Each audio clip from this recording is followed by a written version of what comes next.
శ్వాస కేవలం నీ కృప మాత్రమేనని, నువ్వు లేకుండా నా పయనం సాగదని, నువ్వు కరుణ లేని నా ఊపిరి వ్యర్థమని,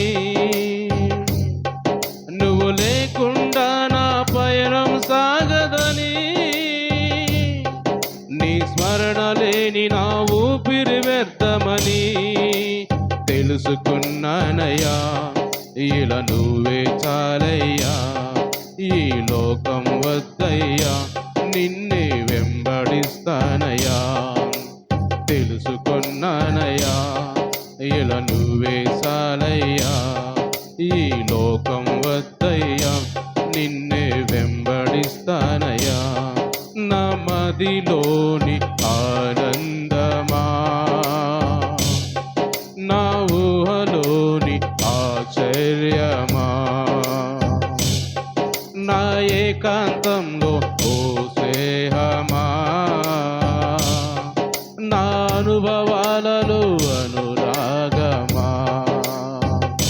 యేసయ్యా, ఎన్ని తరాలకైనా యేసయ్యా, మా స్థితులేమైనా యేసయ్యా, ఎన్ని తరాలకైనా యేసయ్యా, మా స్థితులేమైనా మాట తప్పేవాడవు కానీ కావయ్యా. నిన్ను కలిగిన హృదయం పదిలం యేసయ్యా, మాట తప్పేవాడవు కానీ కావయ్యా. నిన్ను కలిగిన హృదయం పదిలం యేసయ్యా. నా మదిలోని ఆనందమా, నా ఊహలోని ఆశ్చర్యమా, నా ఏకాంతంలో ఓ స్నేహమా, నా అనుభవాలలో అనురాగమా. నాలోని ఆనందం నీదేనని, నా జీవితాన్ని ఆశ్చర్యంగా మలిచావని, నాలోని ఆనందం నీదేనని, నా జీవితాన్ని ఆశ్చర్యంగా మలిచావని, ఒంటరైన వేళ వెంటే ఉన్నావని, నీ అనురాగమి కొండంత అండని, ఒంటరైన వేళ వెంటే ఉన్నావని, నీ అనురాగమి కొండంత అండని సాక్షిగుంటానయ్యా. నిన్ను విడచి మనలేనయ్యా, నీవే కావాలయ్యా, అది ఈ జన్మకు చాలయ్యా. సాక్షిగుంటానయ్యా, నిన్ను విడచి మనలేనయ్యా, నీవే కావాలయ్యా, అది ఈ జన్మకు చాలయ్యా. నమ్మదిలోని తమా,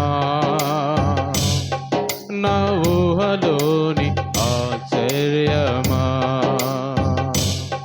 నా ఏకాంతంలో ఓ స్నేహమా, నా అనుభవాలలో అనురాగమా. యేసయ్యా,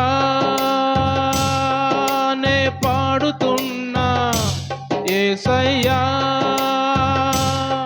నే నమ్ముతున్నా యేసయ్యా, నే పాడుచున్నా యేసయ్యా, నే నమ్ముచున్నా, నే కోరుకున్నది పొందుకుంటానని, నీవు ఏ రోజు నన్ను దాటిపోలేదని, నే కోరుకున్నది పొందుకుంటానని, నీవు ఏ రోజు నన్ను దాటిపోలేదని. నమ్మదిలోని ఆనందమా, నా ఊహలోని ఆశ్చర్యమా, నా ఏకాంతంలో ఓ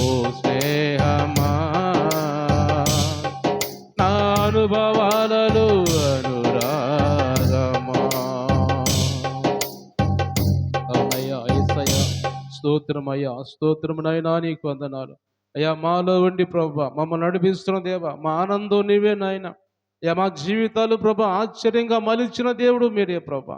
ఎక్కడో నశించిపోతున్న మమ్మల్ని ప్రభా, ఎక్కడో మార్గం తెలియని చొక్కల వల్లే ప్రభా, నీళ్ళు లేని మేఘముల వల్లే ప్రభా గాలి కొట్టుకొని పోతున్నప్పుడు నాయన, ఎటు వెళ్ళలో తెలియని పరిస్థితులు మా జీవితాలు ఉన్నప్పుడు నాయన, మాకు మార్గమై ప్రభా మా జీవితాన్ని మలిచి నాయన మీ బిడ్డలుగా వాడుకుంటున్న దేవా నీకు వందనాలయ్యా.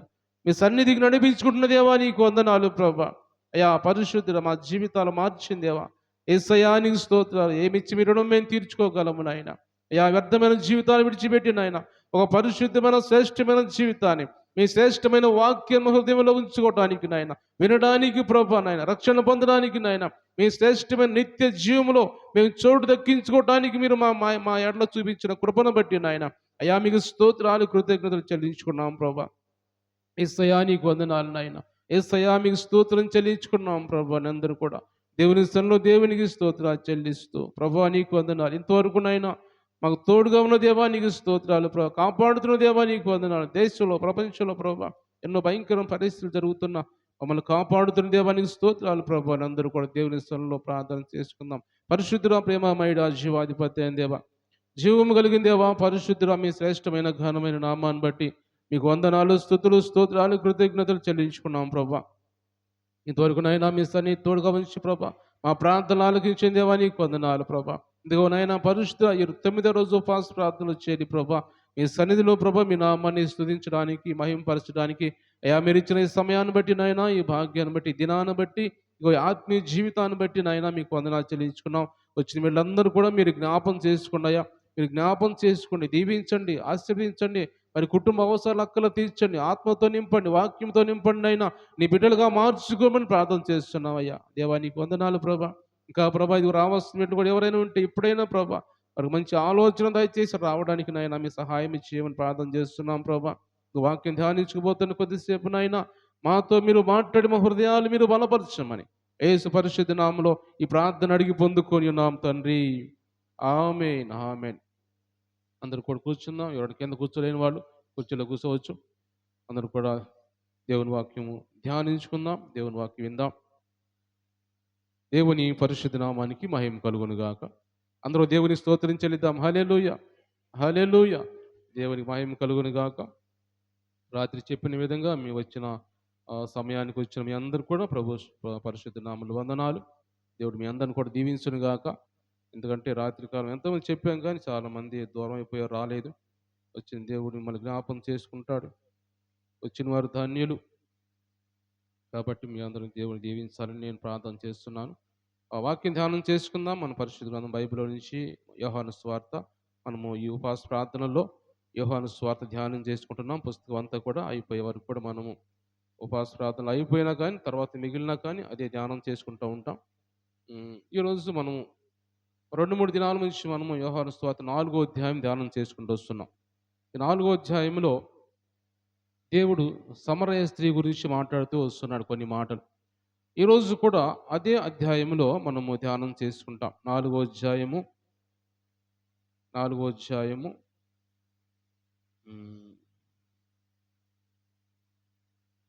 30వ వచనం చదువుకుందాం. 31వ వచనం చదువుకుందాం. ఆ లోక శిష్యులు బోధకుడా భోజనము చేయమని ఆయన్ను వేడుకొనిరి.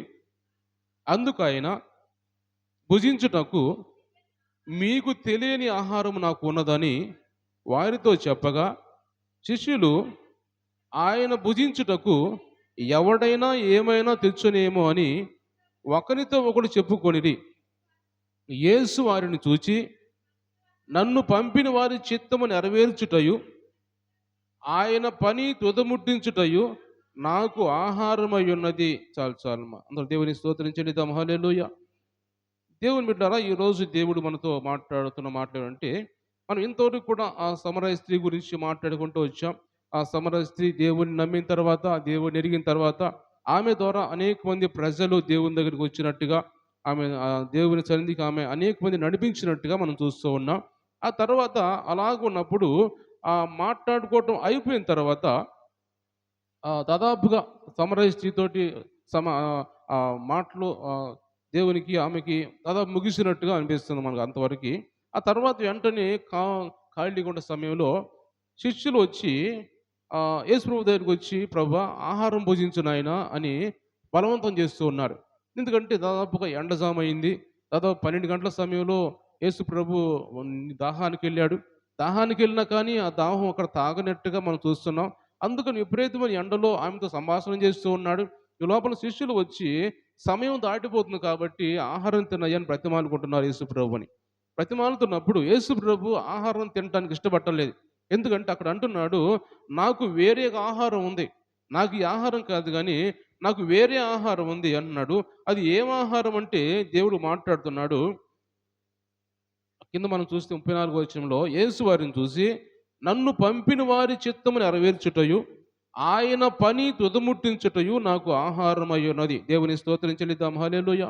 యేసుప్రభు అంటున్నాడు, "నన్ను పంపిన వారి చిత్తము నెరవేర్చటము, ఆయన పని తుదముట్టించుట నాకు ఆహారమయ్యున్నది" అని యేసుప్రభు మాట్లాడుతున్నాడు. అంటే యేసుప్రభుకి ఏ ఆహారం కోసం ఈ లోకానికి దిగి వచ్చాడు ఆయన?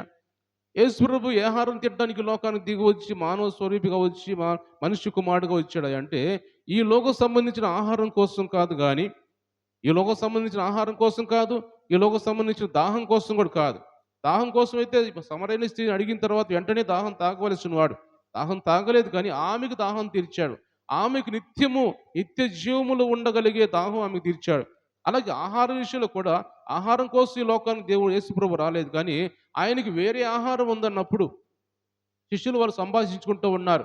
ఏమనుకుంటున్నారు? వేరే ఆహారం అంటే ఎవరైనా ఏమైనా యేసుప్రభుకి ఆహారం తీసుకొస్తారేమో అని తెలియక వాళ్ళు మాట్లాడుకుంటూ ఉంటారు. అంటే యేసుప్రభు ఆ మాటలు విన్న ఆయన ఏమంటారంటే, అక్కడి నుంచి మనం కిందకు చదువుకుంటూ వస్తే శిష్యులతోటి సంభాషణ అక్కడ. అంతవరకు ముందేమో సమరయ సంభాషణ మాట్లాడాడు, అంతవరకు ముగిసిపోయింది.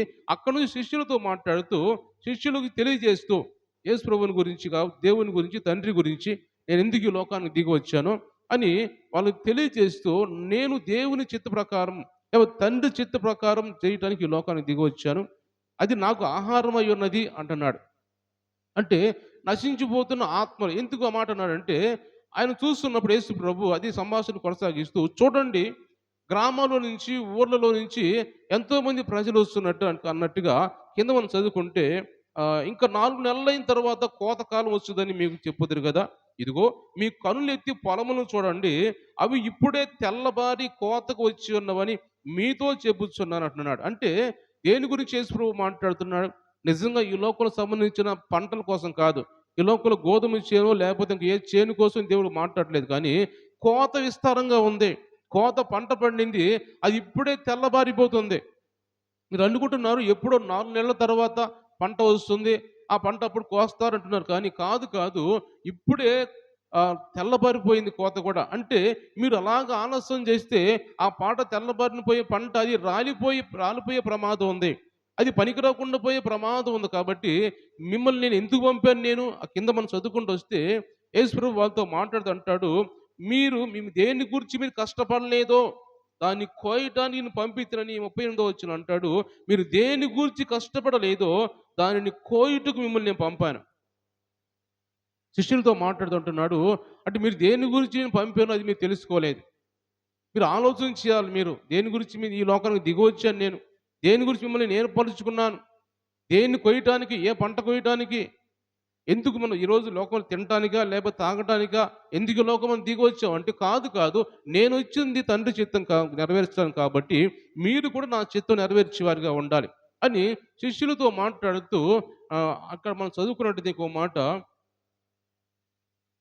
కోతకు వచ్చినవని మీతో చెబుతున్నాను, విత్తువాడును కోయివాడును కూడా సంతోషించినట్లు కోయివాడు జీతం పుచ్చుకొని నిత్య జీవార్థమైన ఫలము సమకూర్చుకొనిచున్నాడు. విత్తువాడు ఒకడు కోయివాడు ఒకడు అన్నమాట ఈ విషయంలో సత్యమే.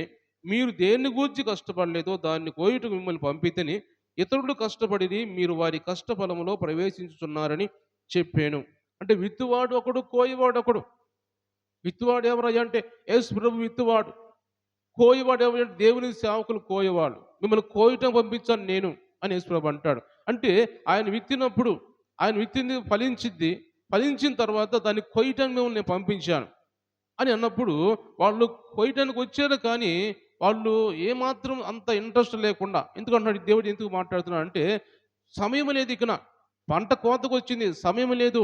కాబట్టి దాన్ని త్వరగా నువ్వు కోయాలి మీరు. కొయ్యకపోతే అది నాశనం అయిపోయిద్ది. కొయ్యకపోతే మట్టి పాలైపోయిద్ది, రాలిపోయిద్దది. కాబట్టి దాన్ని మీరు కొయ్యాలి మీరు అని దేవుని సేవకులకి దేవుడు మాట్లాడుతున్నాడు. అయితే ఈరోజు మనతో కూడా కూర్చున్న మనతో కూడా మాట్లాడుతున్న మాట ఏంటంటే, ఆ కోయబడే పంటలో దేవుని పంట అంటే దేవుని కళ్ళములోకి, లేకపోతే దేవుడు ఏమైతే ఏర్పరిచాడో ఆయన రాజ్యంలోకి పోయే పంటలో, ఆ పంటలో మనం కూడా ఒక చెట్టుగా ఉన్నామా? ఒక పైరుగా ఉన్నామా? లేదా ఒక గోధుమ గింజగా మనం ఉన్నామా?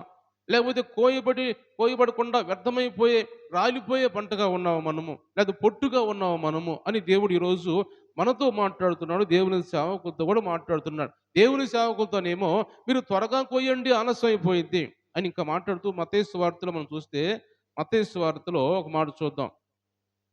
9వ అధ్యాయము మత్తయి సువార్త 35వ వచనం చదువుదాం. హ్మ్. హ్మ్. హ్మ్.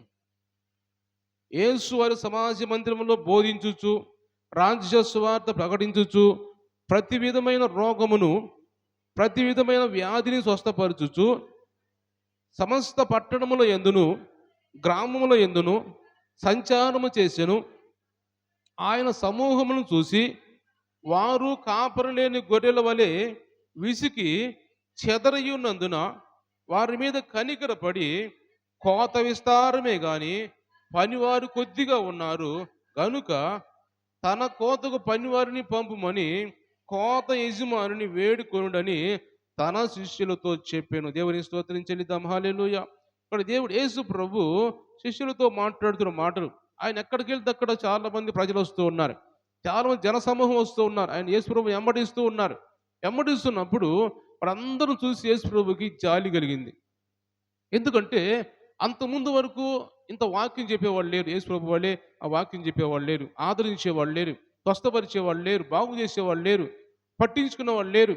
యేసు ప్రభు రాకముందు దాదాపు 400 సంవత్సరాల పాటు చీకటి సంవత్సరాలు అవన్నీ కూడా. మలాకీ గ్రంథం నుంచి మత్తయి సువార్త మధ్యలో ఇంకేం గ్రంథాలు లేవు. అది చీకటి గడియలు, లేకపోతే చీకటి సంవత్సరాలు అంటారు వాటిని. డార్క్ డేస్ అంటారు. అది అలాంటి రోజుల్లో ఆ ప్రజలు ఎంతోమంది నశించిపోతుంటే, రోగాలతో, వ్యాధులతో, ఆదరణకరమైన మాటలు చెప్పేవాళ్ళు లేక, చేత తీర్చేవాళ్ళు లేక, వాళ్ళ అవసరాలు తీర్చేవాళ్ళు లేక, అంతమంది ప్రజలందరూ కూడా ఎంతో బాధలు, ఇబ్బందులు పడుతూ ఉంటే ఎవరు పట్టించుకునే వాళ్ళు లేరు. యేసు ప్రభు వచ్చి వాళ్ళని చూశాడు. ఆయన సువార్త ప్రకటిస్తున్నప్పుడు అనేక మంది పరుగులు ఎత్తుకుంటూ వస్తున్నారు. ఎందుకంటే ఇంత మంచి మాటలు ఎప్పుడు వినలేదు వాళ్ళు. ఇంత ఆదరణకరమైన మాటలు, లేకపోతే ఇంత బాగా స్వస్థపరిచే వాడిని, అలాంటి ప్రభువుని ఎప్పుడు చూడలేదు వాళ్ళు. వాళ్ళు చూసి పరిగెత్తుకుంటూ వస్తుంటే జాలిపడి అంటాడు, ఇగో ఇలాంటి ఈ ప్రజలు కాపర్లేని గొర్రెల వలె ఉన్నారు. వీళ్ళు కాపర్లేని గొర్రెల వల్లే పరిగెత్తుకుంటూ వస్తున్నారని జాలిపడ్డాడంట వాళ్ళ మీద. ఎందుకంటే వాళ్ళకి సువార్త చెప్పేవాళ్ళు లేరు. వాళ్ళకి సువార్త అందించేవాళ్ళు లేరు. యేసుప్రభుని గురించి చెప్పేవాళ్ళు లేరు. దేవుని రాజ్యం ఉంది ఒకటి, పరలోక రాజ్యం ఉంది. ఆ రాజ్యంలోకి మిమ్మల్ని మీ దేవుడు చేర్చుకుంటాడు. మీరు మారు మనసు పొందండి, రక్షణ పొందండి అని చెప్పేవాళ్ళు లేరని యేసుప్రభు కూడా వారి మీద జాలిపడి అప్పుడు అంటున్నాడు, ఆ శిష్యులతో అంటున్నాడు, మీరు వెళ్ళి తండ్రిని వేడుకోండి మీరు కూడా. నేను ప్రార్థిస్తున్నట్టుగానే నా నామములో తండ్రిని మీరు వేడుకోండి. జత పని వారు కావాలి మీకు కూడా. మీరు ఒక్కళ్ళు ఏమి చేయలేరు. ఒక్కళ్ళు ఉండి ఏమి చేయలేరు మీరు. కాబట్టి మీరు వెళ్ళి ఆ కోత విస్తారంగా ఉంది కానీ కోత కోయటానికి పనివారిని పంపమని తండ్రిని వేడుకోండి మీరు కూడా. ఎందుకంటే దేవుని బిడ్డలు గమనించండి, ఈ రోజుల్లో కూడా ఎంతో కోత రాలిపోతూ ఉంది. ఎంతోమంది రక్షణ లేకుండా రాలిపోతున్నారు. రక్షణ లేకుండా చనిపోతూ ఉన్నారు. ఎంతోమంది దేవుడిని ఎరగని వారు ఎంతోమంది లోకంలో ఉన్నారు. వారందరికీ దేవుడు రాకడ వస్తే, దేవుడు రాకడ సమీపమైతే అందరూ కూడా చాలా మంది కూడా అగ్నిగుండలు పడిపోయే ప్రమాదం ఉంది. కట్టలు కట్టి వాళ్ళని కాల్చివేయమని యేసు ప్రభు చెప్పినట్టుగా వాళ్ళందరూ కూడా పొట్టు వలె అగ్నిగుండలు పడే ప్రమాదం ఉంది. కాబట్టి అది ఎంతో కోత రాలిపోతుంది. కాబట్టి పనివారు కావాలి త్వరగా. ఎంతోమంది పనివారు మనం అనుకోవచ్చు, ఈ గ్రామంలో మనం ఒక్కడే ఉంటే సరిపోతులే, మన ఒక్క సేవకులు ఉంటే సరిపోతుంది. కాదు, ఎంతోమంది సేవకులు కావాలి గ్రామంలో కూడా. ఎంతోమంది మందిరాలు కావాలి, సేవకులు కావాలి. ఎవరి ప్రాంతంలో ప్రకటించుకోవాలి. ఎవరి ప్రాంతంలో మనుషులు వాళ్ళు రక్షించాలి, దేవుని మాటలు చెప్పాలి, మారు మనసు ఇవ్వాలి. అందుకే యేసుప్రభు అంటున్నాడు, మీరు కోత కోసం పనివారిని అడగండి. మీ జత పనివారు కావాలా, మీరు ఒక్కళ్ళు ఏం చేయలేరు, మీ వల్ల కాదు అని యేసు ప్రభు ఇక్కడ శిష్యులతో మాట్లాడుతున్నట్టుగా మనం చూస్తూ ఉన్నాం. ఎందుకంటే దేవుని మీద దేవుడు మాట్లాడుతున్న మాటలు అక్కడ సమరయ స్త్రీ గురించి మాట్లాడిన తర్వాత శిష్యులతో మాట్లాడుతూ అంటున్నాడు, మీరు 4 నెలల తర్వాత కోత పంటకొస్తుంది అనుకుంటున్నారు కదా! కాదు కాదు ఇప్పుడే అంటే ప్రజలందరూ పరిగెత్తుకుంటూ వస్తున్నారు. సమరయ పట్టణంలో నుంచి, సమరయ గ్రామాల్లో నుంచి ఆ స్త్రీ మాటలు విని అనేకులు పరిగెత్తుకుంటూ వస్తున్నప్పుడు, అదిగో నిజమైన ఆహారం అది నాకు శిష్యులతో మాట్లాడుతూ, అది నాకు నిజమైన ఆహారం. ఇది కాదు, ఈ లోకం సంబంధించింది కాదు.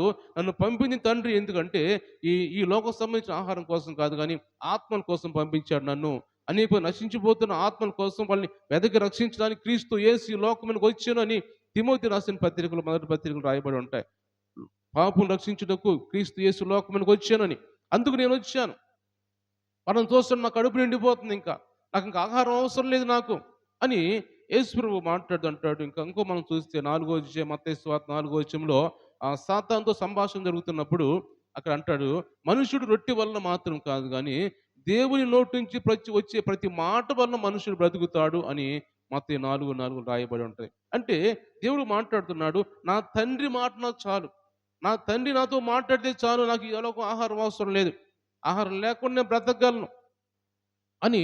నాకు నిజమైన ఆహారము మనుషులు దేవుణ్ణి ఎరగటము, నాకు నిజమైన ఆహారము మనుషులు దేవునికి రక్షించబడటం, దేవుని సన్నిధికి రావటము అని యేసు ప్రభువు మాట్లాడినట్టుగా ఈరోజు మన ఆలోచనలు కూడా మన ఆలోచనలు, మన హృదయం కూడా అలాగనే ఉండాలి. ఎందుకంటే మన ఈ లోకం సంబంధించిన ఆహారం మనం ఎల్లప్పుడూ తింటూ ఉంటాం, మంచిదే. కానీ దానికోసం మాట్లాడలేదు. కానీ మనం ఇంకా ముఖ్యమైన ఆహారం అనుకుంది ఏంటంటే దేవుడు నెరిగిన బిడ్డలు మనము ఇతరుల కోసం ప్రార్థన చేసి వారిని దేవుని సన్నిధికి నడిపించే వారిగా ఉండాలి. నశించిపోతున్న ఆత్మలు మన కుటుంబాల్లోనే ఉన్నారు చాలా మంది. వాళ్ళందరి కోసం ప్రార్థన చేసి, ప్రభా వీళ్ళందరూ రక్షించబడాలని ఆయన, మా కుటుంబం అంతా రక్షించబడాలని ఆయన అని మనం కుటుంబాల కోసం ప్రార్థన చేసినట్టయితే దేవుడు ఖచ్చితంగా వారిని కూడా ఒక మంచి గోధుమల వలె, మంచి గోధుమలు ఆయన కొట్టులో పోసుకున్నట్టుగా ఏమైతే పొట్టు ఉందో దాన్ని తీసి ఆరని అగ్నిలో పడవేయండి, మంచి గోధుమలు నా కొట్టులో వేయండి అని చెప్పినట్టుగా మన కుటుంబంలో అందరూ కూడా మంచి గోధుమలే ఉంటాం. ఎందుకంటే మనం ప్రార్థన చేసినట్టయితే మన ప్రార్థన దేవుడు ఆలకించి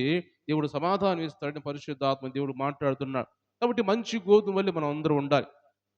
కాల్చివేయబడే పొట్టులో అలా మనకు ఉండకుండా మనం మంచి గోధుమ వల్లే ఆయన కొట్టులో, ఆయన దగ్గర ఆయన కొట్టు అంటే ఆయన పరలోక రాజ్యంలో ఉండేవారిగా మనం ఉండాలని పరిశుద్ధ ఆత్మ దేవుడు మనతో మాట్లాడుతున్నాడు. కాబట్టి దేవుని బిడ్డలు గమనించినట్టయితే రాకడ ఎంతో సమీపంగా ఉంది. ఈరోజు నేను ఇందాక ప్రార్థన చేస్తూ ఎందుకో ప్రసాద్ పాస్టర్ గారి గురించి పాస్టర్ గారు ప్రార్థన చేస్తున్నప్పుడు జ్ఞాపకం వచ్చింది. అది చూసా. మళ్ళీ ఒకవేళ ఈ రోజు ఏమన్నా పెట్టారేమో, మళ్ళీ తగ్గిందో లేకపోతే ఎలా ఉందో అని చూద్దామని చూస్తే ఆయన కోసం ప్రార్థన అవసరం ఉంది. కానీ మరికొన్ని ప్రపంచంలో పోపులు ఉంటారు. రోమన్ క్యాథలిక్స్ సంబంధించిన పోపులు ప్రపంచంలో పెద్ద నాయకులు అనమాట వాళ్ళు. ఆ పోపు ఒక పిలుపునిచ్చాడు, ప్రపంచ శాంతి కోసం ప్రార్థన చేయండి మీరందరూ కూడా. కాబట్టి ప్రపంచం అంతా ఎక్కడ చూసిన యుద్ధాలతో ఉంది కాబట్టి మీరందరూ కూడా ప్రార్థన చేయండి అని ఒక పిలుపునిచ్చాడు ఈరోజు. ఎందుకంటే ప్రపంచం నాశనమయ్యే పరిస్థితి వస్తుంది కాబట్టి మీరందరూ క్రైస్తవులు ఎవరైతే ఉన్నారో వాళ్ళ సంఘాలు ఏవైతే ఉన్నాయో అందరూ కూడా మీరు ప్రార్థనలో జ్ఞాపం చేసుకోండి, ఎంత మంచిగా ఇది సద్దుమణిగిపోవాలని అని అని ఒక ఒక మెసేజ్ పెట్టారు. మరి ఇంకోటి ఏమంటే మనం ఈ మధ్యకాలం చూస్తున్నామని ఈ 2-3 రోజుల క్రితము వెస్టిండీస్ అనే దేశం మీద ఇండియా క్రికెట్లో గెలిచినప్పుడు మంచిగా ఆట ఆడిన సంజు శాంసన్ అని లాస్ట్లో దేశాన్ని గెలిపించి సెమీఫైనల్ తీసుకెళ్ళాడు. అయితే దాదాపు 93-94 పరుగులు దాకా కొట్టాడు. అయితే ఆ సంజు శాంసన్ మన దేశం అంత లాస్ట్ దాకా చివరి దాకా ఉన్నాడు. ఆయన గెలిచిన తర్వాత అక్కడే హెల్మెట్ తీసి ఇసిరేసాడు, బ్యాట్ ఇసిరేసాడు, మోకాళ్ళలోని అలాగా అనుకొని దేవుని సన్నిధిలో ప్రార్థన చేసుకొని వెంటనే ఆయన ఒక మాట చెప్పాడంట, నా దేవుడు నన్ను గెలిపించాడు, నా దేవుడు నాతో ఉండి ఇంత నేను కొట్టానంటే, ఇంత పరుగులు చేశాడంటే, ఇండియా గెలిచిందంటే నా దేవుడు నాకు సహాయం చేశాడని ఒక మాట చెప్పాడంట. అది చూసిన హిందువులు చాలామంది అది చూసి ఇలాంటి వాడు ఇండియా దేశంలో ఉండటానికి లేదు, అది ఇండియా మ్యాచ్లో ఉండటానికి లేదు అని వ్యతిరేకులు వచ్చి చాలా విధంగా కొన్ని గవర్నమెంట్ని బలవంతం చేస్తున్నాయంట, అతన్ని టీంలోకి తీసేయండి అంటే. అది ఏం చేశాడైనా ఆయన దేవుడిని ఆయన కొలుసుకున్నాడు, ఆయన దేవుడిని ఆయన గణపరుచుకున్నాడు. మన ఇండియాలో అనేక మతాలు ఉన్నాయి, ఎవరు దేవుని చేసుకుంటారు. అలాగా ఎందుకంటే ఇలాంటివి జరుగుతున్నాయి, అది దానికోసం కూడా ప్రార్థన చేయని పెట్టారు మెసేజ్లో. ఇంకా చాలా పెట్టారు. ఛత్తీస్గఢ్లో కావచ్చు చాలామంది ప్రార్థన చేస్తున్న వాళ్ళని దాడి చేయడం కావచ్చు, ఈ రోజున దినాల్లో చాలా మందిని ఇలా చేస్తూ ఉన్నారంట. కాబట్టి ఎందుకు ఈ మాట నేను చెబుతున్నా అంటే లోకం ముగించుకొస్తుంది. లోకం ముగించుకొస్తుంది. రాకడ సమీపిస్తుంది కాబట్టి కోత కోసే వాళ్ళు కూడా సిద్ధంగా ఉండాలి. సిద్ధంగా కోత కోసే వాళ్ళకి సహకరించే వాళ్ళుగా విశ్వాసులు కూడా అనేక మంది కూడా మార్పు చెంది ఆ కోతలో నేను కూడా ఉండాలి. దేవుని దగ్గరికి వెళ్ళే కోతలో నేను కూడా ఉండాలి. ఆయన కొట్టులో పడవేసే మంచి గోధుమలో నేను కూడా ఉండాలి. అంతేకాని నేను పారవేసే పొట్టులో కానీ లేకపోతే ద్రాక్షవల్లి నేను తీగలు మీరు అన్నట్టుగా నాలో కలిసి ఉండకపోతే దాన్ని మనుషులు వేరి దాన్ని తీసి కట్టలు కట్టి కాల్చివేస్తారని దేవుడు చెప్పినట్టుగా యోహాను సువార్త 15వ అధ్యాయంలో అలాగ మనం కాల్చివేసేవారుగా మనం ఉండకుండా ఆయన కొట్టులో పోసేవారిగా మనం ఉండాలని పరిశుద్ధ ఆత్మ దేవుడు ఈ రోజు మనతో మాట్లాడుతున్నాడు. మనం చూసేయండి చివరిగా కొన్ని మాటలు చెప్పి నేను ముగిస్తాను. మా ప్రకటన గ్రంథం మనం చూసినట్టయితే ప్రకటన గ్రంథంలో కూడా ఒక మాట రాయబడి చదువుకుందాం. ప్రకటన గ్రంథము ఉమ్, ప్రకటన గ్రంథం 14వ అధ్యాయం. ప్రకటన గ్రంథం 14వ అధ్యాయము 14 నుంచి చదువుకుందాం. 14. మరియు నేను చూడగా ఇదిగో తెల్లని మేఘం కనబడెను. మనుష్య కుమారుని పోలిన ఒకడు ఆ మేఘం మీద ఆసీనుడై ఉండెను. ఆయన శిరస్సు మీద సువర్ణ కిరీటము, చేతిలో వాడిగల కొడవలి ఉండెను. అప్పుడు మరొక దూత దేవాలయం నుండి వెళ్ళి వచ్చి, భూమి పైరు పండి ఉన్నది, కోతకాలం వచ్చినది, నీ కొడవలి పెట్టి కోయమని గొప్ప స్వరంతో ఆ మేఘం మీద ఆసీనుడై ఉన్న వారితో చెప్పెను. మేఘం మీద ఆసీనుడై ఉన్నవాడు తన కొడవలి భూమి మీద వేయగా భూమి పైరు కోయబడెను. దేవుని స్తోత్రం చెల్లిద్దాం. హల్లెలూయా. ఇక్కడ మనం గమనించినట్టయితే 14 నుంచి 16 వరకు కూడా ఎవరైతే ఈ కోత కోయండి అని అన్నప్పుడు ఆ కొడవలు భూమి మీద వేసినప్పుడు కోయబడ్డారో వీళ్ళందరూ కూడా ఇంతవరకు బ్యాచ్ ఎవరంటే దేవుని ఎరిగిన వాడు. మరి నేను చదువుతాను. తెల్లని మేఘం మీద కనబడేను, మనిషి కుమారుని పోలిన ఒకడు ఆ మేఘం మీద ఆసీనుడై ఉండెను. ఆయన శిరస్సు మీద సువర్ణ కిరీటము, చేతిలో వాడిగల కొడవలు ఉండెను. అప్పుడు మరొక దూత దేవాలయంలో వచ్చి భూమి పైరు పండి ఉన్నది, కోతకాలం వచ్చి ఉన్నది, నీ కొడవలు పెట్టి కోయమని గొప్ప స్వరంతో, అంటే భూమి మీద పైరు పండింది. పైరు పండింది కాబట్టి మీరు త్వరగా కోయండి, కోత కోయండి అన్నప్పుడు వెంటనే ఆ మేఘం మీద ఆసీనుడై ఉన్నవాడు ఆయన చేతిలో ఉన్న వాడిగల కొడవలి భూమి మీద వేసినప్పుడు వెంటనే అది కొయ్యబడినట్టుగా మనం చూస్తూ ఉన్నాం. ఆ తర్వాత నేను చదువుతాను, జాగ్రత్తగా వినండి. ఇంకొక దూత పరలోకమందున్న ఆలయములో నుంచి వెళ్ళి వచ్చి ఇతని యొద్దను వాడిగల కొడవలి ఉండెను. మరి ఒక దూత బలిపీఠం నుండి వెడలి వచ్చెను. ఇతడు అగ్ని మీద అధికారం పొందినవాడు. ఇతడు వాడి అయిన కొడవలిని గలవాన్ని గొప్ప స్వరముతో పిలిచి, భూమి మీద ఉన్న ద్రాక్ష పండ్లు, అక్కడేం పైన పైరు అని చూస్తున్నాం, ఇక్కడ మనం ద్రాక్ష పండు, భూమి మీద ఉన్న ద్రాక్ష పండు పరిపక్వమై ఉన్నవి, వాడి అయిన నీ కొడవలి పెట్టి దాని గెలలు కోయమని చెప్పాను. కాగా ఆ దూత తన కొడవలి భూమి మీద వేసి భూమి మీద ఉన్న ద్రాక్ష పండును కోసి దేవుని కోపము అను ద్రాక్షల పెద్ద తొట్టిలో వేసాను. ఆ ద్రాక్షల తొట్టి పట్టణములకు వెలుపల తొక్కబడిను. 100 క్రోసుల దూరము గుర్రముల కళ్ళెముల మట్టుకు ద్రాక్షల తొట్టిలోండి రక్తం ప్రవహించెను. దేవుని స్తోత్రం చెల్లిద్దాం. హల్లెలూయా. ముందు చదువుకున్న పైరు పండింది, ఈ పైరు కొయ్యమని మొదటి దూత చెప్పినప్పుడు అప్పుడు పడవేయబడిన కోయబడిన పైరేమో దేవుని రాజ్యంలోకి వెళ్ళే మనుషులు, దేవుని రాజ్యంలోకి తీర్పు లేకుండా దేవుని రాజ్యంలోకి వెళ్ళి పరలోక రాజ్యంలో ఉండేవారు. కింద మనం చూస్తే దేవుని కోపం అనే ద్రాక్షల తొట్టి ఏవైతే ఉందో ఆ తొట్టిలో వేసి ఆ గానుగులు వేసి వేయమన్నప్పుడు ఆ ద్రాక్ష గెలలు కోసి గానుగులు వేసినప్పుడు అది నిండిపోయి దాన్ని బాగా ద్రాక్ష గానుగులు వేసినట్టు దాన్ని అలాగా దాంట్లో దాటం లాగా ఉంటుంది కాబట్టి దాన్ని గానుగు తిప్పుతారు కాబట్టి దానిలో ఉంటే వచ్చే రసం అన్నది ఇక్కడ, దాని నుంచి వచ్చే రక్తం అంటారు ఇక్కడ. దాని నుంచి వచ్చే రక్తం ఎలా ఉందంటే 100 క్రోసుల దూరం అంట. 100 క్రోసుల దూరం అంటే దాదాపుగా 100 కిలోమీటర్లు లేకపోతే 200 కిలోమీటర్ల దూరం అంట. అంటే ఎంతమంది ప్రజలు చనిపోయారో, ఎంతమంది దేవుని రాజ్యంలో చేరకుండా చనిపోయి ఈ లోకంలో అలాగ ప్రాణాలు విడిచారో, దాదాపు 200 మైళ్ళు దూరము అలాగ రక్తం ప్రవహించిందంట అక్కడ. అంటే గుర్రముల కళ్ళెముల మట్టికు, అంటే గుర్రము కళ్ళెం ఎక్కడ ఉంటుంది, ఒక తలకాయ ఉంచుకున్నా కానీ దాదాపు 2 అడుగులన్నా 3 అడుగులన్నా ఉంటుంది. అంత రక్తం ప్రవహించిందంట అక్కడ. అంటే వాళ్ళందరూ కూడా దేవుని కోపం అనే ద్రాక్షల తొట్టులో వాళ్ళని వేసారంట. అంటే అలాగా ఇప్పుడు ఈరోజు ఎందుకు ఈ మాట మాట్లాడుతున్నానంటే దేవుని రాజ్యంలో పైరు కోయబడినప్పుడు మనం దేవుని రాజ్యంలో ఉండేవారిగా ఉంటున్నామా? లేకపోతే ద్రాక్షల తొట్టిలో గెలలు కోసి అలాగా ఆ గానుగ తిప్పినప్పుడు రక్తం ప్రవహించినట్టుగా దాంట్లో ఉంటున్నామా? దాంట్లో ఉంటే అగ్నిగుండంలో పడిపోయిన వారు వాళ్ళు. పైన మనం చదువుకున్నదేమో దేవుని రాజ్యంలో పోయి చేరిన వారు. ఈ రెండిలో మనం జ్ఞాపం చేసుకొని ద్రాక్ష గెలల్లాగా మనం ఉండొద్దు. ఆ దేవుని కోపము అనే మద్యంలో మనం త్రాగేవారుగా ఉండకూడదు. కానీ మనము దేవుని పైరు వలె, మంచి పైరు వలె, మంచి గోధుమల వలె మనం ఉన్నట్టయితే మనం కోయబడి ఆయన రాజ్యంలో లేకపోతే ఆయన దగ్గర ఆయన కొట్టులో లేకపోతే మనం వేయబడే వారిగా ఉంటామని పరిశుద్ధ ఆత్మ దేవుడు ఈరోజు మనతో మాట్లాడుతున్నాడు. కాబట్టి దేవుని బిడ్డలు గమనించినట్టయితే ఈ మాటలన్నీ మనం జ్ఞాపం చేసుకుని ప్రభా నేను కూడా నాయన ఈ రాజ్యంలో చోటు సంపాదించుకునే వారికి మేము ఉండాలి నాయన. ఇదిగో మేము మంచి గోధుమ వల్లే మేము ఉండాలి ప్రభా.